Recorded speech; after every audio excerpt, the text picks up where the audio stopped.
chocolate cake is? What?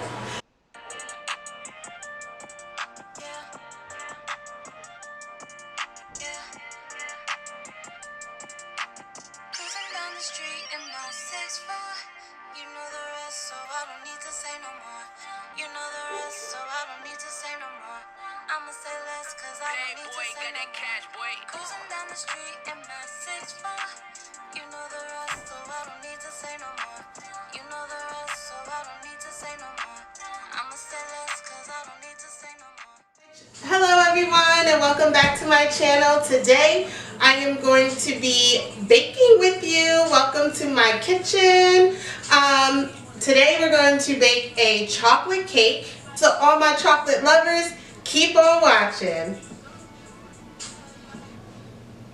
Okay, first up we have our sugar. And this sugar we're going to go ahead and dump into our mixing bowl. Make sure you get all of that sugar. Next, we're going to put it underneath the mixer.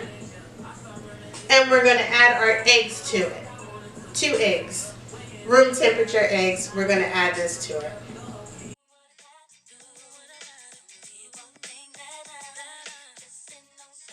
So then we're going to go ahead and mix those eggs and sugar together on a medium spin.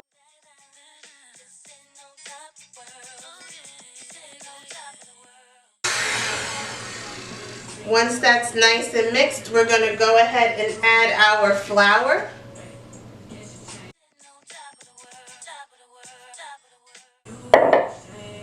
And go ahead and mix that in.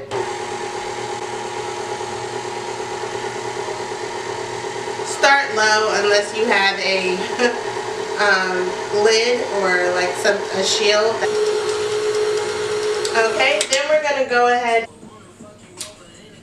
We're going to go ahead and add our cocoa powder.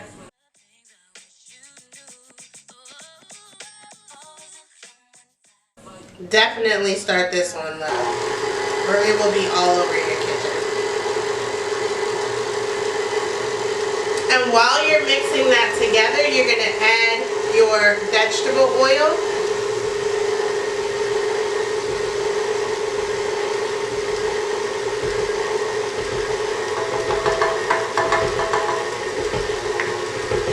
Then we're going to add our baking soda.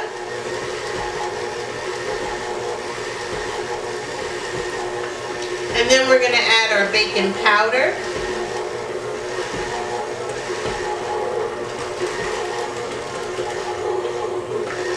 And then we're going to add our salt.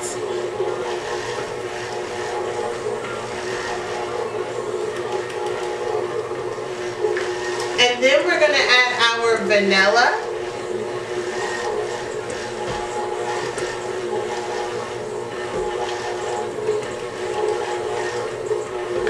And then we are going to add our buttermilk. And then we're going to go ahead and add some coffee, hot coffee to our mixture. You can use hot water if you like, but I like it with the hot coffee.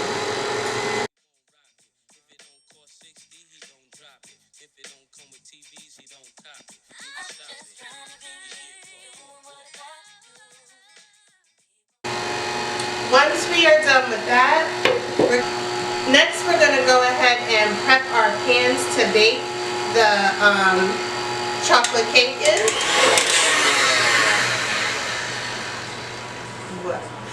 So, you need a little bit of butter and you need a little bit of flour.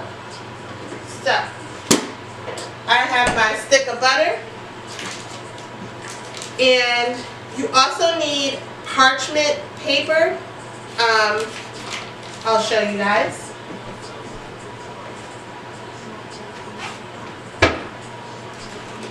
You also need some parchment paper. You actually don't need it, but it's very helpful when getting your cake out of the pan. Okay, I use this. I put a circle inside the bottom, I just cut it out myself in the circle. You can actually buy this parchment paper that's already cut in circles like this. This is a 6-inch pan, and I'm using a 6-inch and a 4-inch pan, and so I just made my own little cutouts. You can do it too if you like, or you can get the pre-made ones. And then next up, you do want to butter your edges around the sides. So it's easier if there's no paper in there. You can get the sides really well. And then add the parchment paper. But make sure you butter up that side.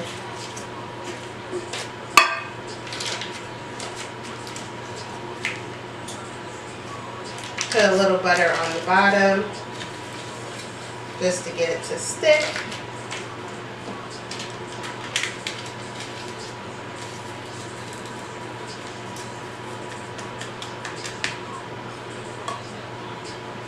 I had some extra flour left from this one. Just going to dump that in there.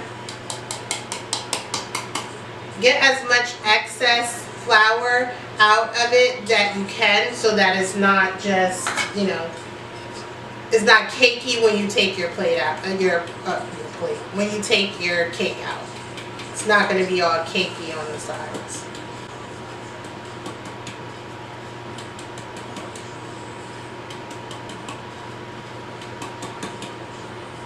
Okay. And the extra, you just dump out when you're done. Okay. You want to set your oven to bake, and then baking at 350. Okay? That's the plan, is 30 minutes, but you always want to check on your cakes with a toothpick, or, you know, whatever you have, a fork, whatever you have. Check on your cakes to make sure that they are completely cooked all the way through. You also want to make sure you got all the cake from around the sides. So just use a little spatula. Something like this. And just scrape those sides. Make sure nothing's stuck to the sides. So that you know you have a very good mixture here.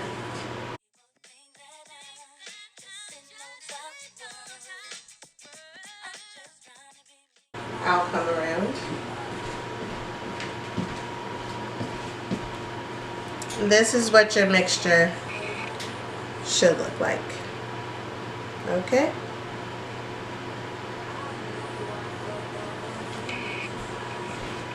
Yummy, yummy, yummy. Alright, and then you just pour. You can use a pourer if you wanted to, but I don't think it's necessary in my opinion.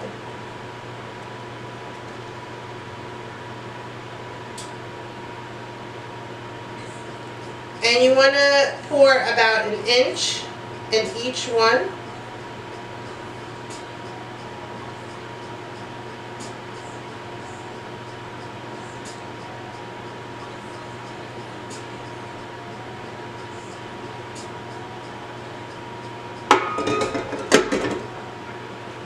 I am going to add some aluminum foil on the bottom of this one because it has a pop out on the bottom. So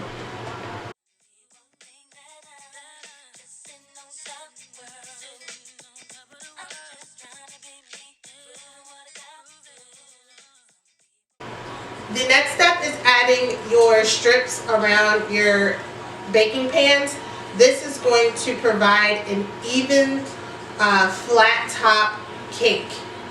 These, if you do not have them, you want to go and get them. You damp them till they're completely damp in water.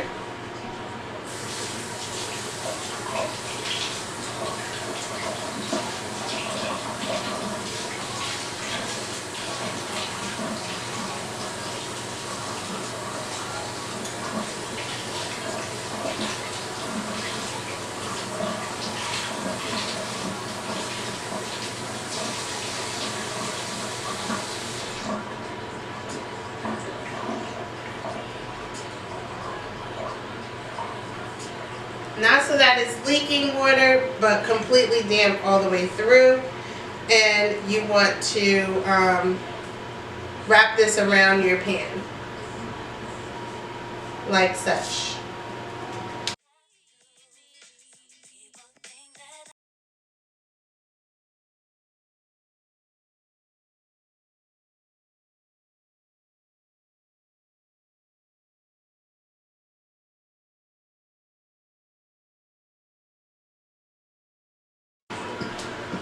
So I like to add some aluminum foil around the straps. This also holds in the moisture to make sure it's going to definitely evenly bake and with a flat top.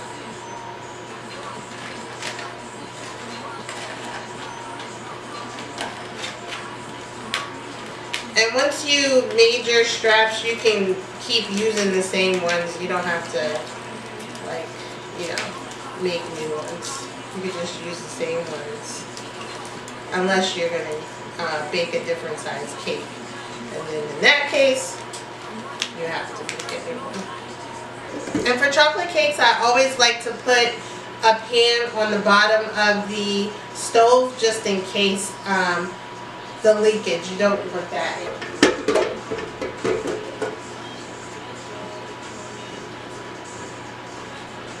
Go ahead and put your timer on your stove if you have one, and wait for that time to arrive. Okay, so our cakes are now done. They are out of the oven. They have cooled down for about 20 minutes, and this is what they look like.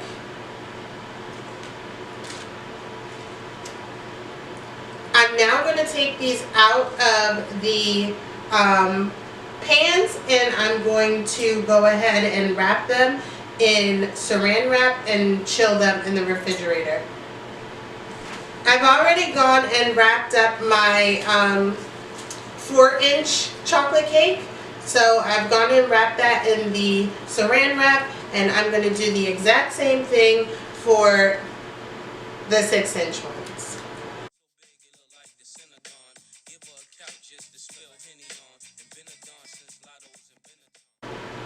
See, that cake came right on out. I'm going to go ahead and leave that parchment paper on the bottom while it cools in the refrigerator.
Once you start tossing in that, once you see it start to mix in the cocoa with the buttercream that you just blended, then you want to go ahead and add your heavy cream. And then speed that thing up and whip it.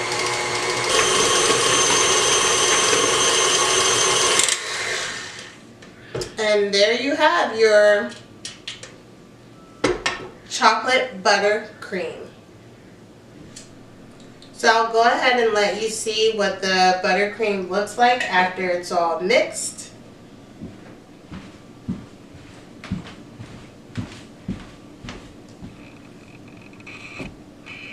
This is what you want your buttercream to look like. Delicious.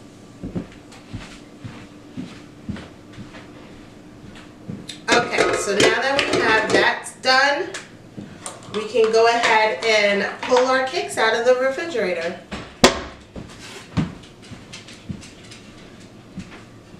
So if you don't have a cake spinner, you might want to invest in one, because the cake spinner is so convenient when you're decorating the cake. This cake I'm not going to do too much decorating to, but it's still going to look really, really nice, really chic, and perfect for a nice little get-together, birthday event, or whatever kind of event that you're having. And now you have yourself a beautiful 6-inch round cake. Perfect. And you definitely want to chill the cakes for, I mean, if you can do it for overnight, go ahead and do that. That's totally fine. But at least a few hours. You want your cake to be nice and, like, not firm, but, like, you know, at a point where it's, you know, good for you to add frosting and, like, maneuver it without it, like, falling apart or anything like that. I'm just gonna use this bag so that I can, you know, set a foundation of icing on the top of each layer. And this is like the perfect way to do that, to get an even layer of the butter.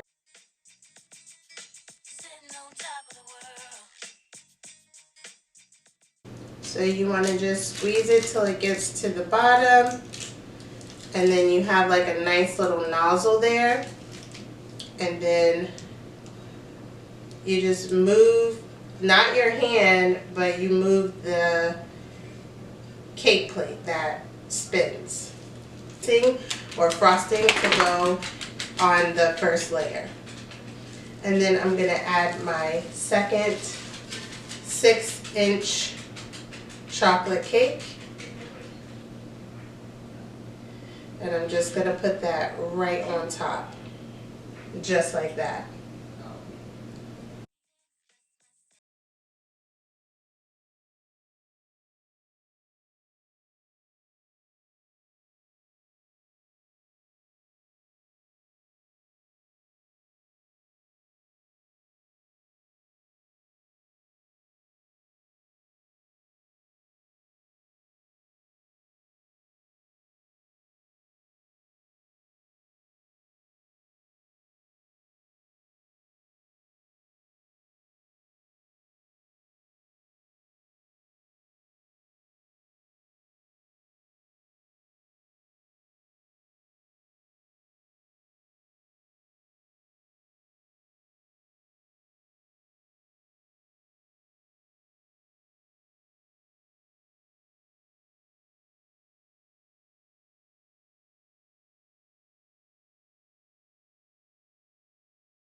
I am so sorry guys that this video cut out on the decorating part of the video. I think you guys did get the gist of what I was going for with the decorating. And this cake, this is the finished product, and it looks very delicious. So yeah, that concludes this video. Please don't forget to like, comment, and subscribe. Hit that notification button so the next time I post a video, you'll be watching. Bye!